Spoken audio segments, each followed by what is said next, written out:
Hello friends, welcome back to our YouTube channel. आप देख रहे हैं आपका और हमारा प्यारा सा YouTube channel Shiksha board. Shiksha board में हम करने जा रहे हैं क्लास 10th का chapter 12 surface area and volume का एक्सरसाइज 12.1 का क्वेश्चन नंबर 5। जो भी बच्चा इस चैनल पे पहली बार विजिट कर रहा है, प्लीज़ चैनल को सब्सक्राइब करें, वीडियो को लाइक करें और अपने दोस्त के साथ भी शेयर करें, सो दैट कि उसको भी रिलेटेड वीडियोज़ मिलती रहें और वो रेगुलर पढ़ाई कर सके। अब जब भी पढ़ने बैठते हैं तो अपने साथ पेन और कॉपी लेकर बैठे। It is not for me, it is for you, so that you will understand it better and after that you can revise it at your free time. ठीक है, तो देखिए क्वेश्चन क्या कह रहा है।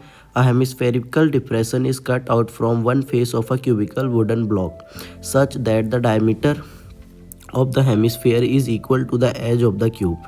Determine surface area of remaining solid. देखिए question को बहुत प्यार से समझने की ज़रूरत है, इतना डिफ़िकल्ट है नहीं क्वेश्चन। एक क्यूब है, ठीक है, ये क्यूब का मैं टॉप सरफेस मान के चलता हूँ, मैं इसको रफली बनाने की कोशिश कर रहा हूँ। ठीक है, ऐसा कुछ होगा क्यूब। ठीक, इसके ऊपर से क्या कर रहे हैं, एक हेमिस्फेरिकल डिप्रेशन को काट के निकाल दिया जा रहा है। ठीक है, यानी कि एक हेमिस्फेयर कुछ इस टाइप का होगा, उसको काट के निकाल दिया। ठीक, मैं थोड़ा प्रॉपर इमेज बनाने की कोशिश करता हूँ। हेमिस्फेयर इस टाइप का कुछ शेप होता है, जिसको क्या किया है, एक क्यूब में से निकाला गया है। ऐसा क्यूब होगा, ठीक है, हाँ ऐसा क्यूब है, उसमें से एक हेमिस्फीयर निकाल दिया है। हमें बताना है कि उसका सरफेस एरिया क्या होगा जब निकाल देने के बाद।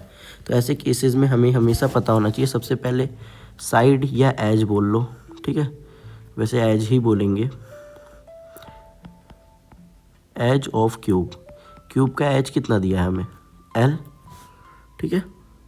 डायमीटर ऑफ हेमिस्फीयर भी एल ही है, और डायमीटर कितना है, डायमीटर ऑफ हेमिस्फीयर वो कितना है, वो भी एल है।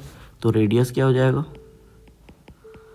रेडियस हो जाएगा l/2। ठीक है, डायमीटर लॉन्गेस्ट साइड ही तो होगा जो सरफेस से निकाला होगा, है ना। तो वो जो अगर डायमीटर आपको l दिया है तो उसका जो रेडियस होगा वो हाफ हो जाएगा, और साइड जो होगा क्यूब का वो भी l लेके ही चलेंगे हम। ठीक है, अब देखिए हमें क्या निकालना है, remaining surface area of the solid. Remaining surface area of the solid. तो उस सॉलिड का सरफेस एरिया आप निकाल कैसे सकते हो, सबसे पहले तो आपको ये पता होना चाहिए कि आपके लिए आप उसके लिए क्या कर सकते हैं। ठीक है, तो देखिए सबसे पहले आप निकालिए total surface area of cube, है ना, उसमें प्लस कर दिए। अब देखिए सरफेस एरिया क्यूब के केस में क्या हुआ है, पहले तो वो बेचारा क्यूब था ही था वो सरफेस, उसके अंदर एक और सरफेस जनरेट हो गया, ये जो ऐसा पोर्शन निकला ये, तो इसके अंदर भी हाथ डाल के आप इसे टच कर सकते हो, जितने पोर्शन को आप टच कर रहे हो वो सब सरफेस में आ गया। तो इसमें क्या हो जाएगा, सरफेस एरिया ऐड हो जाएगा, किसका, सरफेस एरिया ऑफ हेमिस्फीयर। जब आप कोई चीज़ रखते हैं या कोई चीज़ निकालते हैं तो उन दोनों केसेस में प्रिंसिपल सेम ही रहता है कि हमारा एक सरफेस ऐड हो गया प्लस एक सरफेस कम भी हो गया। अब जैसे क्यूब का मैं टॉप की बात करूं तो उस टॉप में एक गड्ढा कर दिया, तो जब मैं टोटल सरफेस एरिया निकाला क्यूब का तब तो ये पूरा इंक्लूडेड था, लेकिन अचानक से क्या होता है, ये वाला पोर्शन जो ये सर्कुलर पोर्शन है ये गायब हो गया, यानी इतना तो हमें माइनस करना पड़ेगा ना, ये वाला तो एक्स्ट्रा हो गया हमारे लिए, उसमें तो कैलकुलेट कर लिया था हमने से। तो फिर हम कर देंगे minus base area of hemisphere. तो हमने क्या कर दिया, बेस एरिया हेमिस्फीयर का माइनस कर दिया। सबसे पहले इसे फॉर्मूला के टर्म में लिख के सॉल्व करते हैं, उसके बाद इसे करेंगे। Total surface area of cube क्या होगा, 6l² plus surface area of hemisphere होता है 2πr², और minus base area of hemisphere. अब हेमिस्फीयर का जो बेस है वो सर्कल है, सर्कल का एरिया होता है πr²। तो इसको सिंप्लीफाइड वे में हमें आंसर मिलता है 6l² प्लस πr²। अब यहाँ मैं वैल्यू को सब्सटीट्यूट कर देता हूँ, ठीक है, तो ये आ जाएगा 6l² प्लस पाई होता है हमारा 22/7 इंटू L/2 का स्क्वायर। ठीक है, इसको सॉल्व करते हैं तो यहाँ मिलता है मुझे 6L² plus 22/7 into L/2 into L/2। ये 2 से गया 11 बार में, तो यहाँ आपको मिला 6L² प्लस 11/14 L²। यहाँ से आप चाहे तो 11 L² को कॉमन निकाल लें, तो यहाँ बचा 6 प्लस 11/14। एलसीएम लेके सॉल्व कर सकते हैं, बिल्कुल कर सकते हैं। तो L² ये हो गया 14, 114 जा तो 14 6 जा 84 प्लस 11। तो यहाँ हमें ये सिंप्लीफाइड वे में मिल जाता है L² और 415,819 95/14, यानी कि 95/14 L²।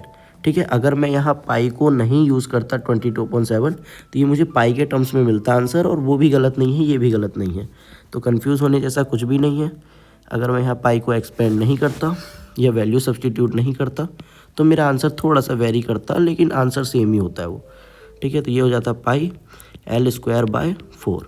अब इसमें से मैं क्या करता, एलसीएम ले लेता हूँ। तो ये आ गया 4, 1 4 जा तो 4 6 जा 24 L² प्लस 4, तो ये पाई L²। अब यहाँ से दोनों में से 4 ले लूँगा और कॉमन निकाल लूँगा। ठीक है, तो 4 बाहर आ जाएगा, L² बाहर आ जाएगा, तो ये हो जाएगा 1/4 L² और ब्रैकेट में बच गया, यहाँ कितना बच गया 24 L² प्लस पाई L तो निकाल लिया। ठीक है, ठीक है, तो ऐसे करके आप कॉमन निकाल सकते हैं, ज़्यादा खिचड़ी बनाने की ज़रूरत नहीं है। यहाँ बचा 24 प्लस पाई। ठीक है, तो ये भी आंसर आप बना सकते थे। आप चाहे तो थोड़ा इसे और सिंप्लीफाइड कर सकते हैं, उसमें कोई दिक्कत नहीं है। क्वेश्चन समझ में आना चाहिए, कॉन्सेप्ट समझ में आना चाहिए। ठीक है, तो फॉर्मूले आपको याद होने चाहिए। कॉन्सेप्ट आता है तो आप क्वेश्चन बहुत ही हद तक, मैक्सिमम क्वेश्चन आप सॉल्व कर लेंगे। इतना मुश्किल रह नहीं गया NCERT। इसमें ज़्यादातर एक्सरसाइज रिमूव करते जा रहे हैं तो और भी ईजी हो जा रहा है। ठीक है, तो जिसने अभी तक वीडियो को लाइक करके चैनल को सब्सक्राइब नहीं किया है प्लीज़ कर दीजिए। Thank you for watching.